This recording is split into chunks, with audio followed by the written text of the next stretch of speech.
Everybody, welcome to Thursday edition. I've had to look to see what day it was. Thursday edition of Box Seats.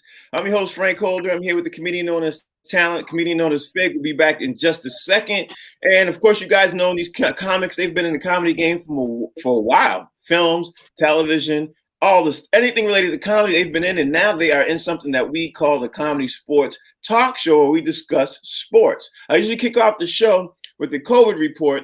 And this particular statement I'm gonna make, we could literally have an entire episode about this. I don't want to do that because a lot jumped off today. Let me just say this.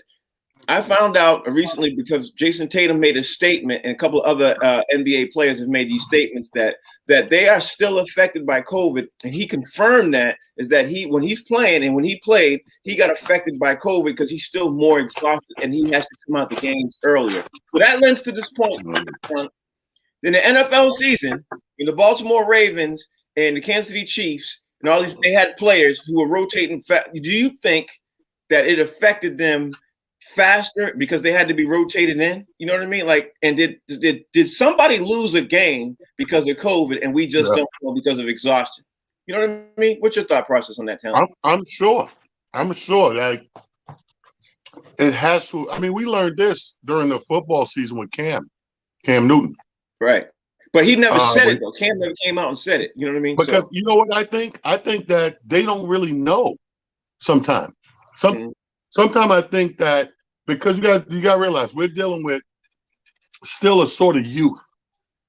And the thing about youth is your mind supersedes your physical. Like if you think you are it or think you can do it, you go out there and physically try to do it. Your mind is somewhere else. So I think that when they came back to playing, in his mind, it was like, I could do what I want to do. And he just probably was thinking, I'm just off or, just regular fatigue. Maybe I shouldn't have watched that extra movie last night or whatever. When in actuality, the COVID is still working its way out of your body. Yeah. I think that's exactly it. I think a lot of players, and then they come to realize, I used to be able to run 10 games or 12 games, and then they realize, I did have COVID, and talk to the doctors and realize, the COVID's still in your system. We could talk about that for what that reminds me of, Frank. It reminds me of narcolepsy. Like most people don't know they're narcoleptic until way down the line they get diagnosed. They just think they're sleeping. Yeah. That's hilarious. Let me talk about Serena Williams real fast because Serena Williams was about to head to her 24th Grand Slam, but she got defeated last night. And when Serena got defeated, nobody really saw that coming because everybody thought that she was going to go to her 24th Grand Slam. I figured joining the show. They thought she was going to join us, jump into her 24th Grand Slam, but she made 23. She got it, but she literally lost to Naomi Osaka. And when she lost Naomi Osaka, it got me to thinking this, fellas. Naomi Osaka is the new Serena Williams. You know what I mean? It's Venus Serena because she is a young chick and she's getting ready to take these things over and she's getting ready to do that. Were you surprised, Talent, last night seeing that Serena Williams got a lot? I won't even say got upset because it was a toss up. But were you surprised to see Serena lost last night?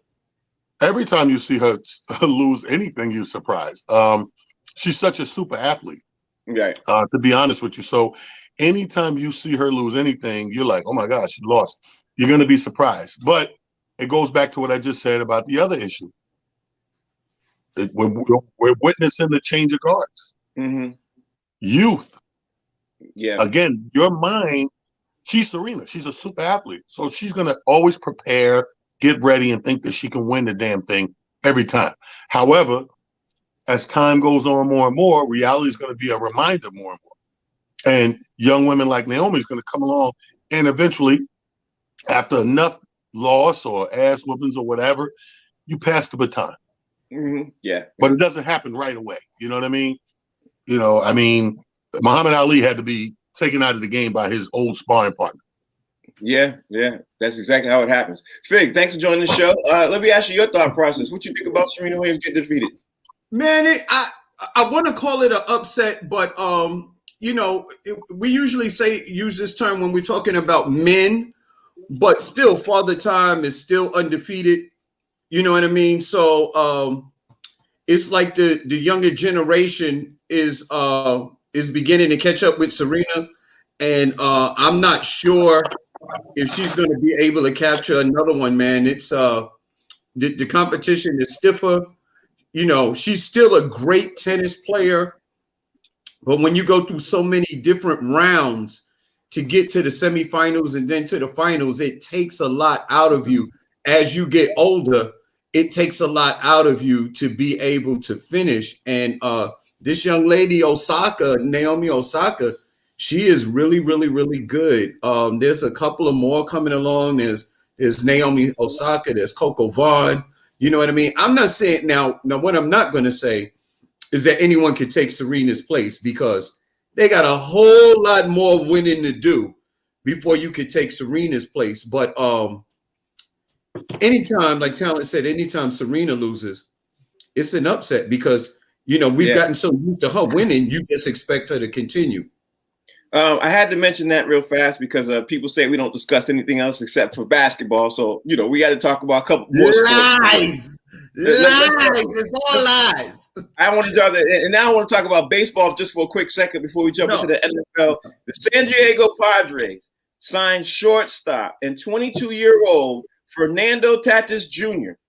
to the largest guarantee in sports history, a 14-year, $340 million deal. Now, I'm going to throw this out there to you, Talent. This is like the third huge deal. The first one with the largest guarantee in sports history. Do you think baseball, by signing these deals right now, do you think baseball is literally getting ready to ruin and upset the apple cart of with all these huge deals that they're signing like that? Because, now you get into the full $500 million, you know what I mean? When you get to 340, 350, 400, $500 million, you're starting to get to $1 billion very, very soon. And we're going to see a player sign for $1 billion, I think, in our lifetime. It may be for 15 years, but we're going to see it, I think. What's funny? The funny thing, my thought is, baseball's so boring that the money is the excitement.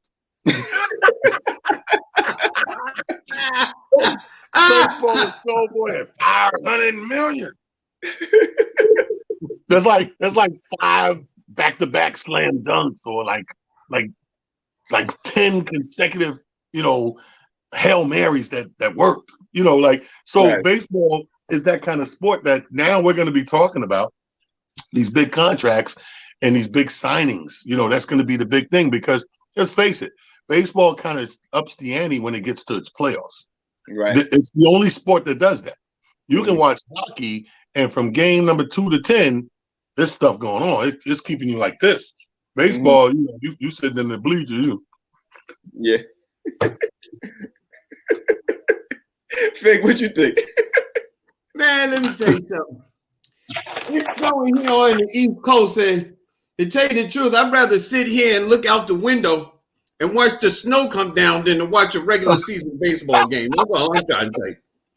Because this is exciting, because each snowflake, I don't know if you know this, but science have proven that each snowflake is none like the other. It's like its own entity, each snowflake. And there's millions coming down outside my window right now. Now, this is exciting.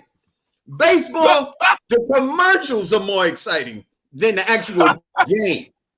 Y'all, this is baseball. No, but you know what the problem is? The problem is, and it's not their fault. It's not the players' fault, because they prove by the time they get to the playoffs, they prove they can make it exciting. I think it's mind over matter. I think you put any season up to 150 games a season, people start to go, all right, I ain't going to play for the first 80. Yeah. It would make baseball exciting if they let these guys use steroids again, because that's when it was exciting. When everybody was on steroids and they was knocking the ball out the park. You remember that? It was like 1 or 2 years where everybody was hitting home runs. You got to put if you want to juice baseball, you got to juice the balls again, make the balls juiced up, and let these guys take steroids and make the game exciting. Let's get juice the what? Don't even go there. Don't even go there. Let's keep the show rolling. Don't go there. I already see it covered. All right. And in the NFL, the biggest news in the NFL this morning happened literally about an hour ago. Carson Wentz got traded to the Colts. And I'm going to say this. I got a Pelican brief that's going to blow y'all minds away. I got a Pelican brief that I think is getting ready to happen. But Carson Wentz got traded for a sandwich to the Colts. Let's just be honest. Like, he got traded literally for a peanut butter and jelly sandwich, 2 draft picks, and it was nothing. I was like, he was giving away to the Colts for nothing. So I'm gonna ask you this, Talent, before I even get into my Pelican brief. I'm gonna ask you this: do you think Carson Wentz is gonna fit perfectly with the Colts, or what you think? How you think it's gonna affect? I do. As bad as he's been stinking it up, it takes this for anybody with any kind of athleticism or caliber, a decent player. It takes this to jumpstart, if you will. It's the same way that COVID has affected everybody's life. They kind of jumpstart people. You lose your job or you got to stay in the house. Now you got to rethink it. I think he's in that rethinking situation. He's looking at it like people, first of all, people get real pissed off and then they have a chip on their shoulder, something to prove. That's Carson Wentz right now. So I think he's going to fit in with the Colts.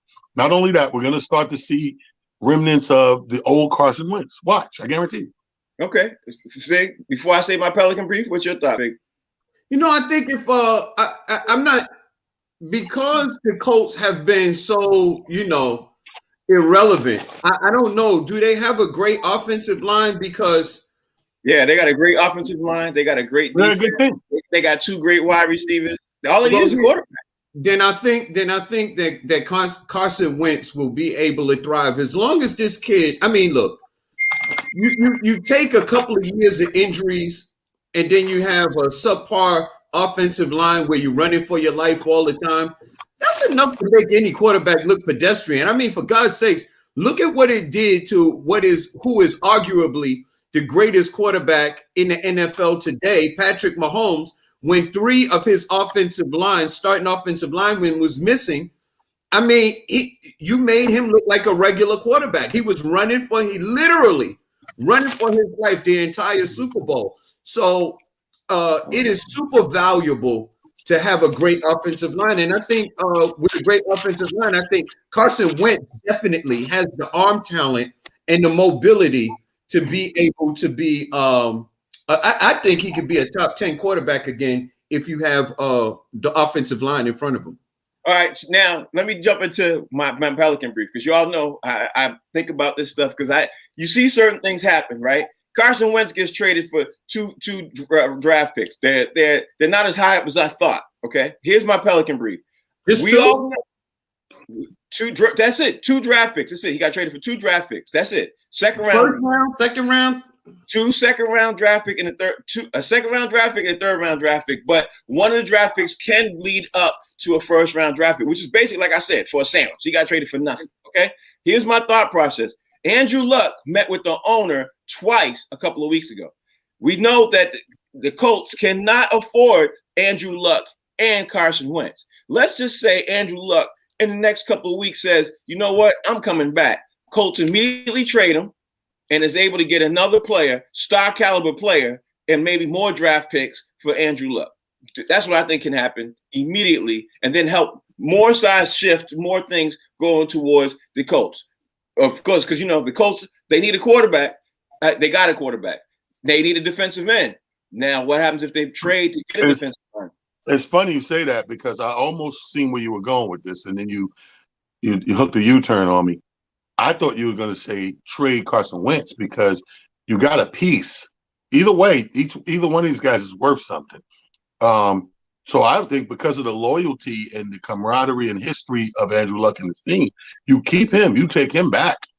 And then you take Wentz and go get some more things for Wentz because you got him for a sandwich. Yeah, but I wouldn't trade. I don't think they could trade Carson Wentz, because right now, since they traded for him and they got him, I think they would keep him and then trade Andrew Luck, because people haven't seen him decline. You know what I mean? They saw Carson Wentz decline, so they get more value for Andrew Luck right now on what his last bit of tape was. You know what I mean? That's what it is right now. Carson Wentz, people are thinking he has a mental issue and he breaks down a little bit. So I think they get more right now for Andrew Luck. So they definitely would trade Andrew Luck, because they can't keep both. You know what I mean? I think they keep Andrew Luck. I don't think they ever wanted to see him go. When he left, he surprised the league. So yeah, I think that joining together, they was a nice matrimony fit. Mm-hmm. He shocked the league when he left. So I think the loyalty and the camaraderie, they thought they were a perfect fit with him, which I agree. They did kind of fit perfect. I think it's the other way around. I'm telling you, if I had to put money on it, It would be the other way, Frank. I swear. Okay, so But, Fig, but it's a good Pelican brief either way. you like that? Okay, Fig, what's your thought on that? I would say, I'm gonna give my analogy that if you're in love with a girl, if you're in love with a woman, and that woman leaves you, and then you get with a new chick, and then the old girl that you really in love with wants to come back, then you talk to the new chick like, come here, I need to talk to you for a minute. We need to have a conversation. No disrespect. Oh. So what I'm saying is that maybe telling is right. Like maybe they would be willing to trade Carson Wentz because at their best, both of them at their best, Andrew Luck was a better quarterback than Carson Wentz. Oh yeah, he definitely was, but I don't think they would trade him. I think they'd keep him. But hey, like I said, it's Pelican brief. From King Analogy, Fig, that was awesome. Yeah.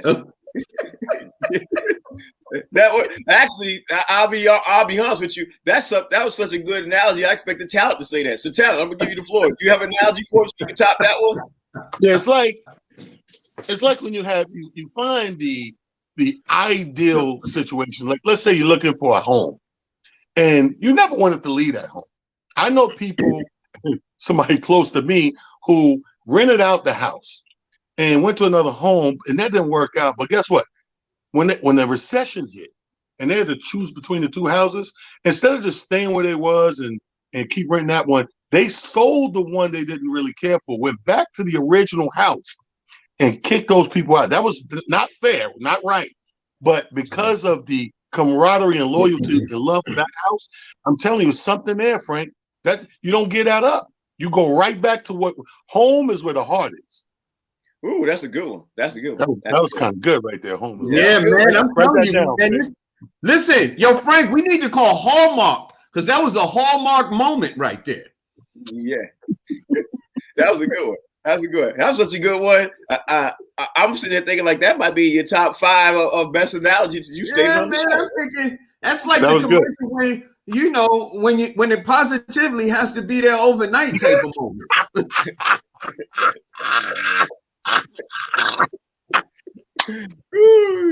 He got one. He got one. You're going anywhere for a while? No, I ain't going nowhere. I'm like, yeah, he got one. He got one. All right, let's keep it going. Let's keep the show going. All right, so you all think the Pelican brief is possible, but you think instead of basically trading Carson Wentz, keeping Carson Wentz, you think they'll trade him again? So that could be a serious seismic change if they did that. I just don't know if they would do that because Carson Wentz only came for basically nothing. Let's move on and talk about another quarterback, because what's happening right now, the Steelers came out yesterday in the news and the GM said, at the moment Big Ben is here, and at the moment Big Ben is going to be the team, we're going to team. I'm thinking from the conversation I heard the Steelers GM say, I'm literally going to throw this out there too. I would not be surprised, especially since this morning the NFL said the salary cap just got lowered. I would not be surprised that they don't work out a deal and they cut Big Ben and he hits the open market. That's what I wouldn't be surprised at that. So, Talent, what's your thoughts about Big Ben Roethlisberger right now? We already know he has to sign a new contract or he's going to get cut. Has to. Well, I said this before. I thought he should have been gone. So it wouldn't shock me to say that, he's gone. But here's the thing I think about Big Ben in Pittsburgh.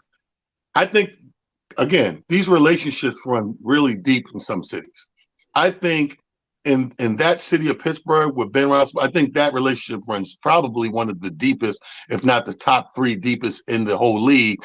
I don't think he's going anywhere. I think he would go, and I think we're going to see a restructuring to keep him. Whether it's on his part or their part, they're going to make it work because either he's gone, or he's staying. Like, he's not going to another team. I think that's how deep that runs there. Okay. Fig, what's your thought? So basically what Talent is saying that if Big Ben leaves Pittsburgh, then he's just going to be single. He's not going to get back with another chick. He's just going to be single. That's what he's saying. I'm just like, I don't think Ben is what he used to be. He can't carry the team. The team can't carry him because he's heavy. That's why the team can't carry Ben. because he's heavy. He's spending a lot of time at Fat Burger. You know, he was slim when he first came in, and then as the season went along, he went back to eating the same way they used to before. And he just got big, and he couldn't carry the team anymore. He's too much money. Ben is just too much money, and I'm not sure how much Pittsburgh is willing to pay him to keep him. But here's the question: who is Pittsburgh going to get? Yeah, but they're going to change. If not Ben, then who? They're going to change that money. I guarantee they're going to change that money if they think they want to keep him. If not, that's a whole nother story. But if he stays, that money will change. What you need to worry about, Fig, the analogy with the other girl. If your wife watching this show, she's gonna say, "Who the hell is this other chick that keep coming up in these?" You got bigger fish to fry, bro. Listen, they gonna ask Big Ben. He was like, "Listen, we can't pay you your original contract, but if you take this monopoly money, we can let you pass go, and we'll give you an additional $200." Here's the funny thing about this, though.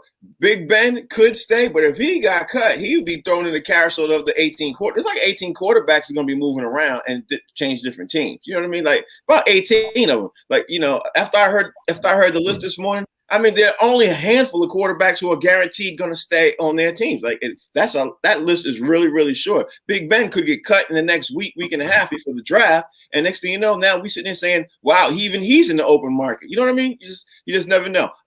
Let me throw this other question out to both of y'all. Okay, we all know that Roger Goodell. Here's another moment in my head. We all know Roger Goodell does not like to lose. You know what I mean? He doesn't like to lose. Roger Goodell is extremely upset right now about ring chasing in the NFL. He's upset with that. He's also upset with Tom Brady because ever since he came out with the deflating thing, right? Tom Brady has gone to 4 Super Bowls and won 3 ever since the deflating thing. Now, notice how you don't hear about the deflating thing anymore. You don't hear that no more. The NFL moved forward. Tom Brady basically threw that out the window. Now, Tom Brady is starting something about what we call ring chasing and stacking teams. So do you think, I'm going to start with you, Talent, do you think the NFL is going to put a mandate and do something where they will not allow NFL teams to become the NBA and start stacking teams like they do in the NBA? Do you think the NFL is going to put some kind of, I don't know if it's going to be a clause or something to alleviate that, because Roger Goodell does not like that, and he is not happy with Tom Brady winning another Super Bowl. What's your thoughts, Talent? Well, I think so, but part of me, as soon as I say that, makes me think of how do you stop it? Like, if it's all legal and above board, how do I stop somebody from going to play with another team that long as it's available and it financially fits and two parties agree upon the contract? How do I stop that? Yeah. Hey, you know what? I said the same thing, but then you just focus on the Chris Paul situation in the NBA, where the NBA stepped in and they stopped that trade. Remember, Chris Paul was going. Yeah, but see, they got them on the technicality because you're not supposed to. That's what they had footage from the wedding of these guys getting in cahoots and putting that plan together. See, once they can catch you, that breaks everything up. But how do you stop it if you don't have that? If you don't have that little thing on them, they play together, make it to LA, and do what they plan to do. Yeah, but at the same token, this is the NFL we're talking about. I'm not surprised about anything that they do. But before I even throw my answer out there, let me give Fig a chance to say his response first. Fig, do you think the NFL is going to be? Here's the big thing: is that when you're at a wedding, there's always going to be footage. You can guarantee at a wedding there's going to be some footage, because that's what people do at wedding. They film it. So if you're going to have a covert meeting, the chances are it probably should not be at a wedding ceremony, because there's going to be some footage and you're going to get caught. But here's the thing. Everybody that made it to the Tampa Bay Buccaneers was either they wasn't attached to a team or the team was willing to get rid of them. Belichick wanted to get rid of Brady a few years back. So Brady was pretty much forced out. Nobody else, there was no other team that was going to hire Antonio Brown. Gronk came out of retirement and Leonard Fournette was a free agent. How you going to stop that?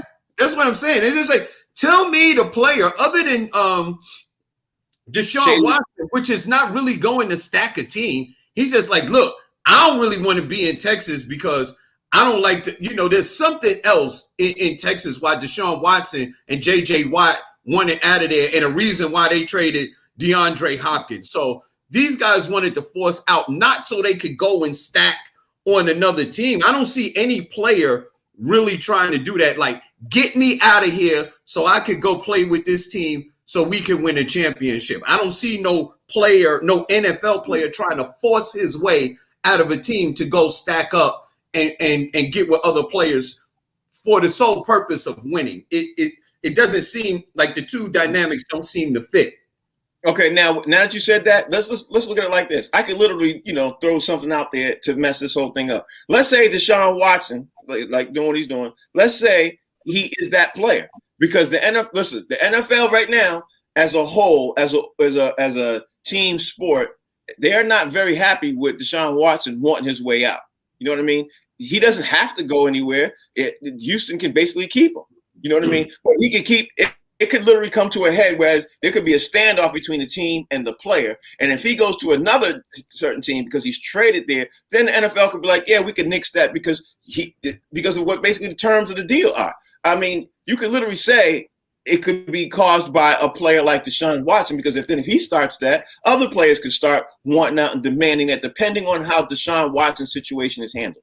That's what gave me that whole thought process of that idea. Because if Deshaun Watson kicks up so much dirt and everything else and dust and doesn't play, I mean, can you imagine the ripple effect of that? You know what I mean? He could sit out, and he could afford to sit out. He could be fined $100,000, $200,000, $300,000 a game. They could fine him per day, but right now he could still afford that. So that's my thought process. All it takes is one player. You know what I mean? Talent. All it takes is one player, and then that domino effect can just continue and continue and continue. And then next thing you know, you could have players having a conversation saying, "Yo, I want to play with you." Look at the OBJ effect. You know what I mean? OBJ right now is having a conversation with other players, and word has got out he wants out of Cleveland. What happens if now Cleveland is forced to trade him? You see where I'm going with this? What happens if he lands on Tampa Bay? That's my thought process. The thing is that now let's go back to that. I think that there's somewhere there's an undercurrent with OBJ where Cleveland seems like they was going. It's something. There's an undercurrent where they seemed like they was going to get off him anyway, because after he got hurt, Cleveland took off. So it seemed like they was going to get up off of OBJ anyway. So what's wrong if the team is going to get up off your contract? Then why not try and figure out where it is that you want to go? And I mean, you're right. The Houston can't hold on to Deshaun Watson. They really can. They could literally hold him hostage. But do you want your NFL franchise quarterback coming into the locker room playing that old Negro spiritual, "Let my people go"? He gonna play that every day in the locker room, and you don't want that. Yeah, but you know what you just did? You did a speculation on OBJ. You don't know that for a fact of what he's trying to do and what he's trying to get out. You know what I'm saying? You don't know that. So right now he could be happy. He really could be happy in Cleveland. We don't know what his whole thought process is. We don't know. What you got? My thought is, I hope his people get free. Because he don't have the best singing voice. He go outside the door, sing that 3 times. Let them go, please. Let him out. You got to shut this down. Get him out of here. Just as long as he don't play music no more. I agree. I think Fig hit the nail on the head. I agree totally with that. But I'm just racking my brain with the whole thing of, I'm still stuck on how do I change this thing from what someone wants to do and being within those guidelines. I just can't see it. Like Deshaun Watson and guys like that. Like, of course, I said this like weeks ago when we first started talking about it. If I'm an owner or even a GM, or a coach, who the hell wants to hang on to somebody who don't want to be there? Yeah, but it's almost a sabotage. Listen, the problem is you don't get a quarterback of Deshaun Watson's caliber all the time. Like they're not a dime a dozen. Those guys are special. So when they come, you're forced to keep them. Hold on, you're forced to keep them because you don't have You know what I mean? Even though you can know somebody's coming through the league, somebody's coming through the draft, he could be number one. You don't get a special player like Deshaun. Yeah, but but still, it does not matter. You know what it reminds me of? And I hate to use another analogy, but it reminds me of the whole COVID economy thing. People keep talking the economy. What do the economy matter if I'm dead? It don't. So what does it matter if I keep him, no matter what his caliber is, if he's not going to put out and play for me? If he's not going to play to that caliber, what does that do for me? He could be the best in the league, but if he's going to sit here all year and be like, screw this team, Sack. If he's going to go out there and not be what he's capable of being, I'm back to square one. Right. You know what else? Think about this, Frank. Think about why Deshaun. Just forget about the other stuff behind the scenes. Just think about this. Michael Jordan in Chicago in his prime at the height of his physical ability, and you get Scottie Pippen, and then the Chicago Bulls say, just out of nowhere, I'm getting rid of Scottie.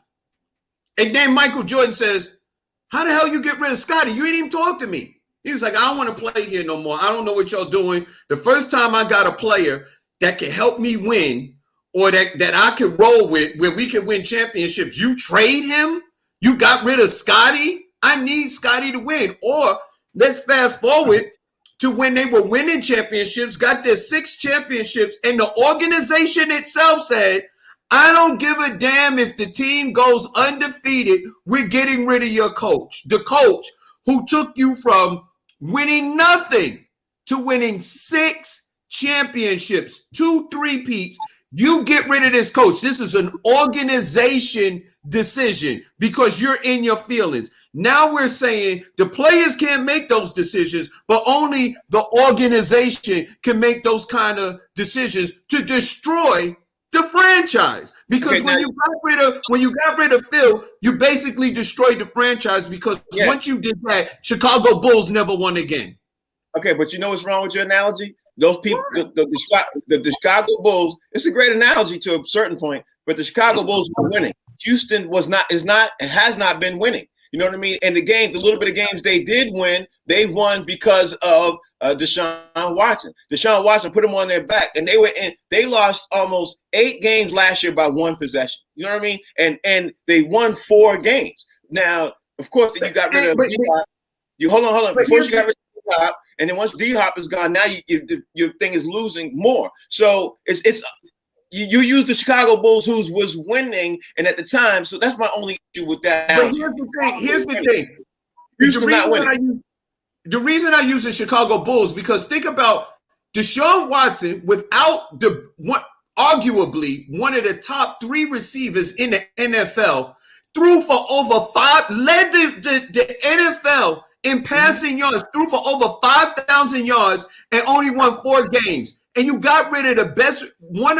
Probably the top 3 receiver in the NFL. And he did that without a receiver and without an offensive line, running for his life. So I equate that to Michael Jordan before he got a team with him. He was kicking behind all by himself. They just wasn't winning because he didn't have another piece or another 2 pieces with him to be able to help him over the hump. I'm saying that if you had a Deshaun, a D-Hop, the potential of you winning was raised exponentially. If you had like DeAndre Hopkins going on with a Deshaun Watson, then maybe those 1 possession games, maybe you win those games if you have somebody with you. But they got rid of your best piece. You know what I mean? You're not going to win in this league without players. And if you're getting rid of players, then why am I standing here? What you actually doing is you sabotaging my career. It's almost like what they would have done to Michael Jordan had they got rid of Scottie Pippen. You would have sabotaged his career.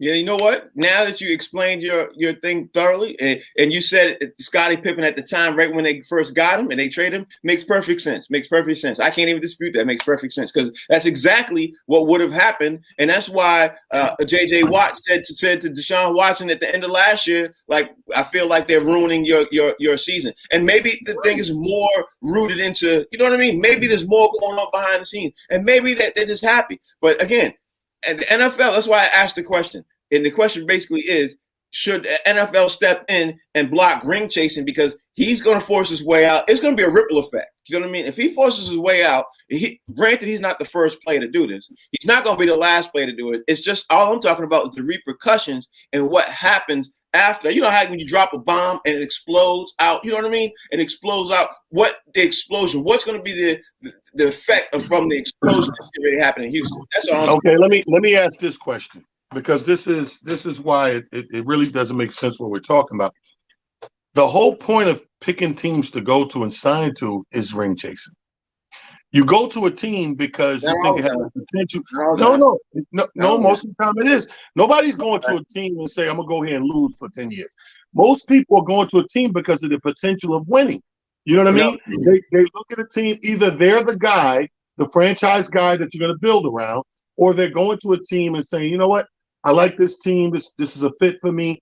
But they're going there with the end game in their thought process of trying to win, and trying to win is ring chasing. You're trying to get a ring. I could dispute that by saying one thing. Most players in the NFL come into the NFL knowing they're not going to win a Super Bowl. Most players come into the NFL. No. Well, let me finish. You can't say that. Well, let me finish. Let me tell you why you can't say no, because you're starting off wrong, because most players come into the league on the draft tip. So if you're coming on the draft tip, that's kind of beyond your control, right? But after the little draft years, you are.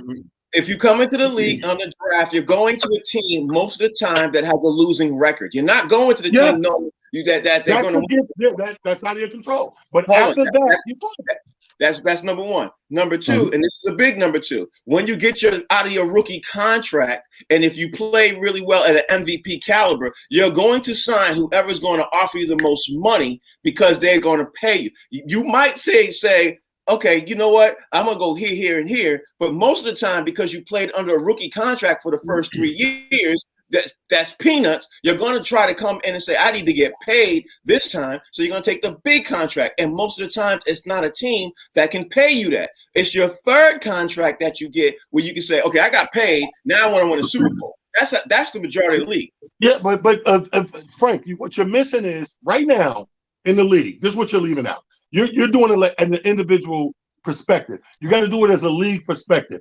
Right now, everybody you name is playing football right now. It's the guy that just got drafted, the guy who's on his second contract trying to get paid, and the guy who's trying to win. They're all in the league right now. So eventually, no matter which one of those guys you are right now, somewhere in your career, you're going to ring chase. That's part of it. That's on the third contract, you're going to ring chase. But you're proving my point that eventually every player is ring chasing already. They're already going to be there. Yeah, and to the extent. Now, I get the thing that's making you high beam it right now as a conversation is because Brady is this big star and argumentatively the GOAT, and people are trying to go there specifically. So that's why we're talking about it. But in reality, everyone does it, whether the name is big or not. They're trying to do that. Eventually, as a player, you're going to get there. But notice the players that are going to play with Brady. Most of them, almost all of them, the whole team is full of veterans who've been in the league for years and who've gotten major contracts. You don't see, there's literally not too many. I'm going to check it again, but I can't think of one player off the top of my head who's on a rookie contract playing with him and who's been in the league for less than 3 years. But you can't say that because, again, we just established the rookie guys have no control at first. Yeah, so I threw him out. So I said, here's the thing. There got to be, you know what's kind of funny about that? Since we're talking about Tampa Bay, just say there are some young players on Tampa Bay on their first contract. They already got a ring. So on their second contract, you know, they might just be going after the money because I'm not talking about Tampa Bay overall. I'm talking about in the NFL overall as a whole. Right. What I'm concerned about right now is this reason why I asked the question. Overall, the NFL, will they put something like a kibosh on? And because of what Tom Brady's doing, they call it the Tom Brady effect, because NFL players who are on their third contract, who've already got big thing, they'll take less money and all say, let's go play here for less money and start ring chasing. And here's the thing that we have to keep in mind. Tom Brady was when he ended up in Tampa Bay, he was at the twilight of his career, and he was sort of forced out. You know what I mean? Like his team didn't want him anymore. Belichick didn't want him anymore. Belichick was making his decisions, so he was forced out. That's almost like an exclusive type situation. Yeah, but I'm not talking about Tom Brady as a whole. I'm not talking about him. I'm talking about all the players overall as a whole coming to a team like that that's just quarterbacked by Tom Brady. We could name, you go Shady McCoy, you got Gronkowski, you got Antonio Brown, you got Leonard Fournette, you got Mike. I mean, just go through the whole offensive. Then go on the defensive side of the ball. You got Sue, you got JPP. I mean, you go through the whole, those guys, they all have played and all have gotten huge contracts. They all right now, sitting there, right now as we speak, sitting there saying, hey, we could all come back for a lot less and still stay together. And what I'm saying is, will Roger Goodell try to throw a monkey wrench and try to stop that? Because it could, again, a ripple effect where all these players wanting to play together on one team with one person and literally can run the tape. You know, the funny thing about that is almost like we're going back to the old conversation where it's the player, the star player versus, or the player, period, versus the organization. It's like the Draymond Green thing. It's like, if the organization decides that they want to move you, because the NFL is one of those entities where even if you have a 2 or 3 year contract, if they decide to cut you, they don't have to pay you. Yeah, exactly. So like, how are you going to take away the decision-making process of the player now? If you do something like that, you're making the NFL even worse, because right now, none of your contracts are guaranteed. There's nothing in the NFL. And there's only a small portion of your contract is guaranteed, and the rest of it, you might not even see none of that money. And any team at any time can cut you. So if you're a player that has the power, like you're no longer under contract and you no longer have any obligation to any team, why can't you decide where you want to go? All right, let's move on, because it's already way past that. I talked past it long, and I wanted to talk past that. We can discuss that again and follow up with that tomorrow, because I really want to. I mean, there's a whole lot of points. You can literally have a whole show about this. But anyway, Talent, some of the conversation you missed yesterday is Fig and I were talking about. We talked about Kyrie Irving, and we talked about, of course, the All-Star game. Before I talk about the Kyrie Irving effect, let me just ask you the All-Star game issue. Here's the thing right now. With the All-Star game, we already know they're cutting it down to 2 days. We already know the dunk contest is going to be during the halftime of the All-Star game. My first question I'm going to throw out there to you is, should the All-Star game go back to the old format, number one? That's my biggest question. And number two is, should they even be continuing on, according to what the mayor said, should they even be continuing on having All-Star so-called non-sanctioned events in Atlanta? And should they continue to do some more stuff about that? What's your thought process, Talent? I see. Once everything came out, I was the guy saying we should do it for morale purposes. But once it came out that they were doing, a bunch of all the other events and stuff like that, I was like, I don't know now. Now if you're gonna stretch it out, I don't think the whole thing is a morale booster. I think the game itself, like paying homage to the best players halfway through the season, is morale enough. So I don't know if I agree with that whole thing. Yes, they should go back to the old format. I agree with that part, but there should be no you should penalize people who's trying to do these non-sanctioned events. Because that was your main concern before. It was like, they're going to throw all these parties everywhere, and there's going to be these super spreaders and these cluster of people. So I think that, because I watched New York do it. I watched New York literally shut everything they wanted to shut down, and the few people who thought they were being slick and everything, they were losing licenses left and right, and they learned their lesson very quickly. Ain't a lot of underground stuff going on there. Yeah. So Fig and I also yesterday had an amazing conversation. I absolutely loved the conversation. This is what the conversation topic was. Kyrie Irving went to James Harden and said, yo, you're going to be point guard. You're going to be the point guard. And I had no problem with him doing that. The issue I had a problem with, that I expressed to Fig, and Fig had a great, answer to this. The problem I had was that he then told the press that he said, I told James Harden he going to be the point guard. Now, it completely, to me, the issue is the ripple effect of that. Now you have a player telling another player and then telling the press that I told him he going to be point guard. It completely superseded everything that happened with the coach. It could basically have a ripple effect throughout the entire NBA, because now you have a powerful player telling him, okay, this is what you're going to do. Everything else, what happened to the coach? And Fig made some great points. Fig basically said, yeah, I ain't even hear the coach say anything about that. I didn't even hear his press conference. So now I'm saying, damn, if Kyrie gets away with that and he starts doing that, we're going to start seeing that all the way down to AAU to high school basketball. You know what I mean? I don't think you got to worry about that. I think we all seen this coming when we heard it was Steve Nash going to be the coach. That's what Fig said. They took advantage of what they knew they could take advantage of. Like when they said they were going to make Steve Nash the coach, Steve Nash heard it on the news too. He was like, me? You want me to coach? Steve Nash said, well, I ain't doing it on Tuesday. I come down. Steve Nash didn't even apply for the job. He's like, I ain't apply for this. Steve Nash had popcorn watching ESPN. And the Brooklyn Nets showed Steve Nash. He said, for real? I just text somebody. But anyway, my thing is, I think we've seen this coming. We talked about this. We was like, yo, we named 6 coach potentials that had a little experience, whatever the case may be, from Mark Jackson down. And you grabbed a dude that a couple of years removed from playing that he didn't even, Steve Nash don't even know what it's like to wear slacks until they picked him. Like, he's like, I got to throw on slacks? So I think you take veteran players, superstar players like a Kyrie, and if it wasn't Kyrie, bro, it was going to be one of the other two. Somebody was going to come out and go, this is what we're going to do. What he going to say? What are you going to say if you're Steve Nash and you got Harden, Kyrie Irving, and Kevin Durant? What are you going to say? You're going to say, okay. Yeah, at the end of the day, that's exactly what Fig. Did you tell me? I mean, that was my sentiment exactly. Here's the thing: is that, and then the part that you left out is that Kyrie feels emboldened to be able to do that because his coach is Steve Nash. I mean, you're not doing that to Pat Riley. You're not doing that to Popovich. You're not doing that to Larry Brown. There's like you're not doing that to Phil Jackson. There's a lot of players. There's a lot of coaches where you're not saying that. You don't even get to. Listen. You wouldn't even do that to Tom Thibodeau of the New York Knicks right now. There's just some coaches that'd be like, "What?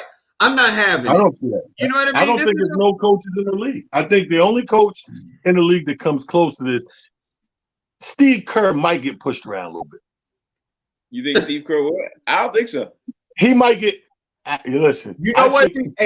I think Draymond said some stuff to Steve Kerr once or twice. I seen some footage where Steve Kerr, because he's a constant professional, though, he's not gonna run to the media and not gonna make a big deal about it. But other than Steve Kerr, these coaches ain't soft. Ain't no soft coaches in there. You know what? I'm not so sure about Steve Kerr because Steve Kerr is one of the players that got into a fight with Michael Jordan. Yeah, that was a fan of the Michael Jordan. Who is Draymond Green? Yo, Draymond got the fear of God in Steve Kerr. That's why you hear the trade rumors now. Okay. Hey man, all I'm gonna say is this: is that I think Kyrie overstepped his bounds when he did that to come out. I mean, if you're gonna say something like that, you say it amongst yourself. There's certain things that you don't say. You don't air. I'm not going to even call it dirty laundry, but there's just certain things that you don't say to the press. You know what I mean? That's certain things that you, even if you made the decision, you let somebody else say it. You know, you let the coach say it. Like, I swear to you, I can't remember one press conference with Steve Kerr. Have you seen Steve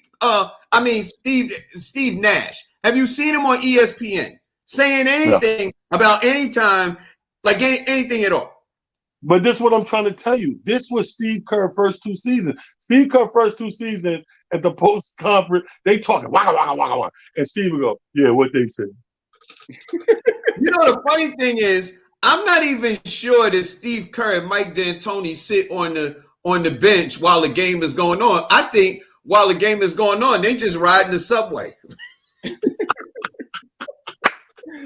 But you know, the funny thing is, the real funny thing is I think the ripple effect, like we were discussing yesterday, I think the ripple effect, if Kyrie gets away with this and everything else, I think the ripple effect could be something that you could sit there and see the owners sitting there saying, you know what? I like the way my players are stepping up. or it could be the complete utter opposite. And now, like Fig said yesterday, it'd be like, okay, now we know we can't be hiring no soft coach. You know what I mean? We need to hire a hard coach because we can't be doing this. I mean, what did you think, Frank? Do you remember when LeBron James did that when he was in Cleveland and they had the European coach? What was his name? The European coach that he ended up getting fired, and Mike Brown took his place. And then you had somebody else taking the last shot, and LeBron James was like, "Nah, man, I'm not doing it." Like LeBron James been doing this for years, so that's all I'm saying. It's not brand new. Even doing this, it is brand new because nobody came and said it to the press. Right. That's the brand new part. Right. But Frank, what you said was with the real ripple effect is what you just said. You said it reverse. The league is gonna jump ahead of this, see beyond the curve. And what the real ripple effect is going to be like, we can't hire no soft coaches. That's going to be the real ripple effect. Not the dudes coming in trying it. The teams are watching. They're going to be like, we can't have a dude this soft. Yeah, and that's this can't happen.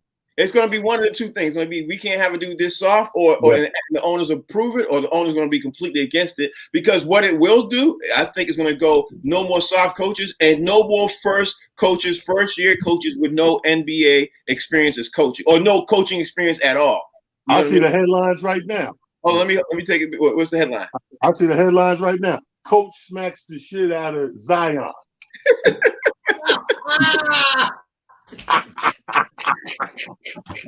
You better not pick him as your target. That's a big boy.